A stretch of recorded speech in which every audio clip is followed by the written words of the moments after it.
Good Erev Shabbos, Constantia. I'd like to share a message with you this afternoon. It was articulated very well by Rabbi Y.Y. Jacobson. I'm going to do my best to try and give it over. There's an old story about a kid who was afraid of the dark, and one night his mom asked him to go out to the back porch and to bring in the broom. And he turned to his mom and says, "Mom, I don't want to go out to the back porch. It's dark out there." And the mother smiles and says, "Don't worry, my boy. You don't have to be afraid of the dark. Hashem is out there on the porch. He'll look after you. Now go get me the broom." And the boy looks at his mother really hard. And he says, "Are you sure that God's out there?" She said, "Yes, I'm sure. Hashem is everywhere. And he's ready to help you when you need him. Don't worry. He's out there on the porch too. Give me the broom." The boy thought about it for a moment. He goes to the back door, opens it up onto the porch, cracks it open a little bit, peers out into the darkness, and says, "God, if you're out there, please hand me the broom." So sharing this because of the scene that happens in this week's Torah reading, where Moshe addresses the Jewish people as they're standing on the eastern side of the Jordan River across from Jericho, ready to go in. And they're finally poised to enter the promised land. And it's been a long time. It's been 40 years. We're still recounting some of the experiences we went through on the way. And it's been an unnecessary 40 years. It's been a 40 years because of a mistake that we listened to the report of the spies when they came back, and we became disheartened by the report when they came back and they told us that it's a mighty fine land, but the people that live there are big and strong, and the cities are huge and fortified, and they're so powerful and so well fortified, there's no way we can conquer it. And we even saw the offspring of giants, and we listened to that message, and we wept in despair. And that's when Hashem put into play the dynamics that would eventually lead to a Tisha B'Av, as we experienced just last week.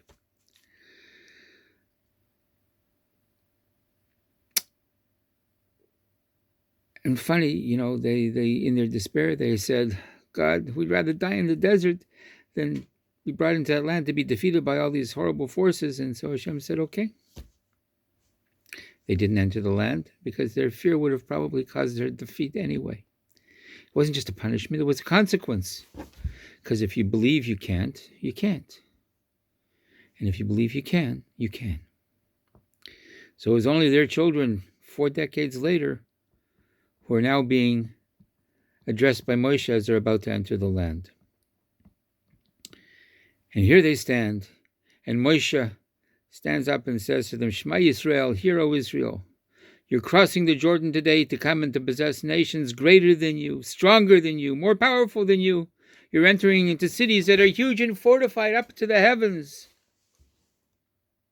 And I want you to know that it's God who will pass with you, who will walk with you, so to speak, before you as a consuming flame, and he will subdue them before you, and you'll be able to possess the land as God has told you."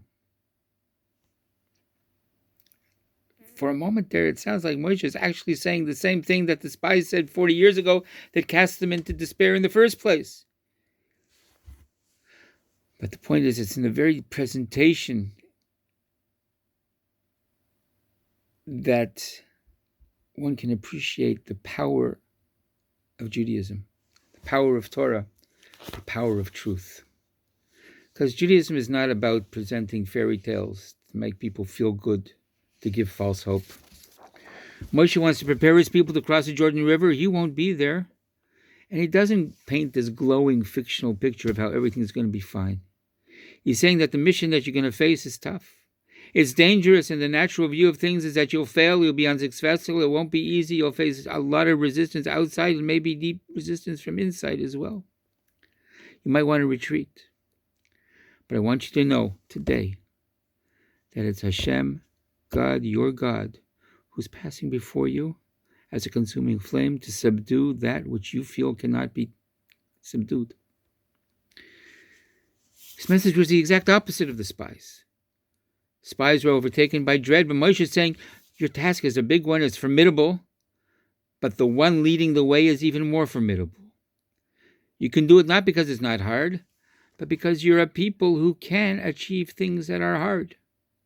You can achieve extraordinary tasks. You're a people who can confront grueling and demanding goals, and you can accomplish what others would say and what you might say seems impossible.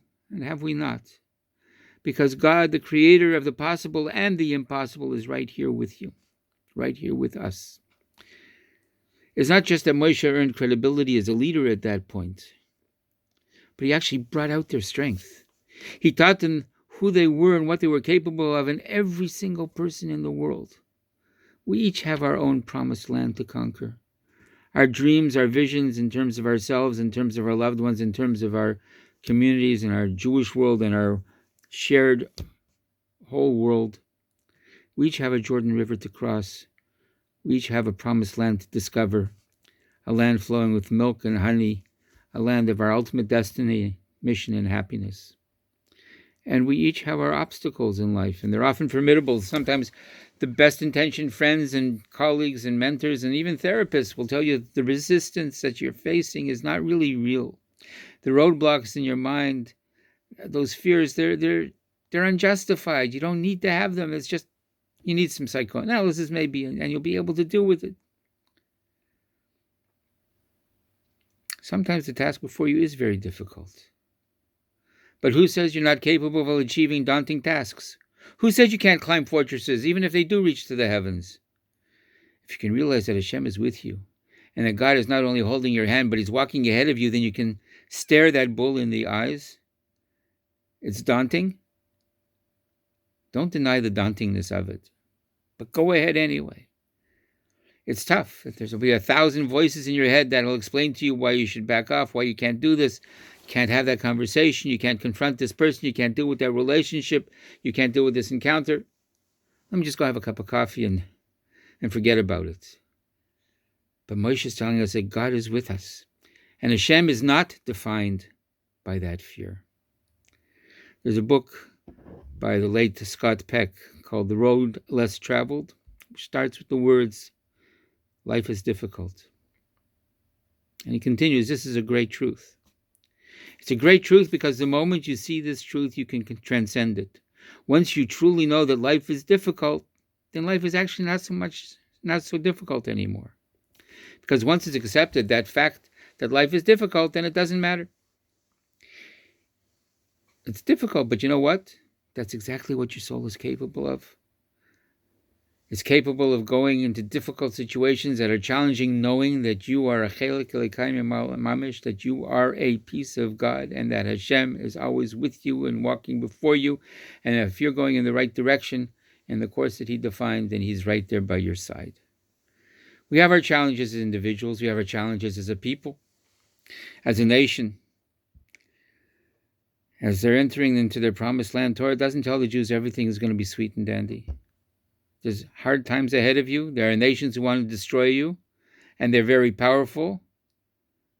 But you should know that you are even more powerful as long as you're holding on to Hashem's hand. When Hitler began to take Europe by storm, having conquered Poland already, and by now invading Belgium and France and Luxembourg and the Netherlands, Chamberlain resigned in Great Britain. The Soviet Union was still at peace with Germany. Roosevelt didn't want to get involved. There was only one person in Europe who stood up against this war machine of Nazi Germany. Winston Churchill, in his first speech as Prime Minister after Chamberlain's resignation, said, "I would say to the House, as I said to those who have joined this government, I have nothing to offer but blood, toil, tears, and sweat. And we have before us an ordeal of the most grievous kind. We have before us many, many long months of struggle and suffering. You ask what our policy is? I can say it is to wage war by sea, land, and air with all of our might, with all the strength that God can give us, to wage war against a monstrous tyranny that never surpassed in the dark, lamentable catalogue of human crime. That is our policy." And with this, he infused the British people and the troops not with a sense of rosy lala lightness, everything's going to be fine, with a sense of power, with a sense of purpose. And you know, it's almost exactly what Moshe said those thousands of years previously to the Jewish people as we stood on the other side of the Jordan about to enter Israel, to give us the resolve that we needed, the confidence that they needed, as Churchill gave to the British people, so that they'd be able to defeat ultimately Adolf Hitler and the Nazi regime.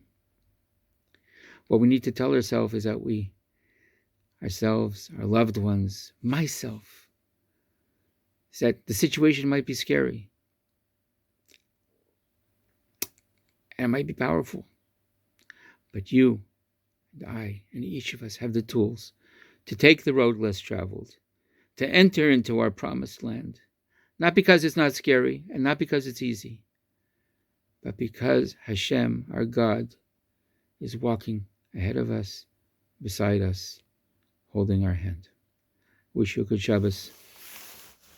Shabbos of empowerment, encouragement, fortitude, and progress.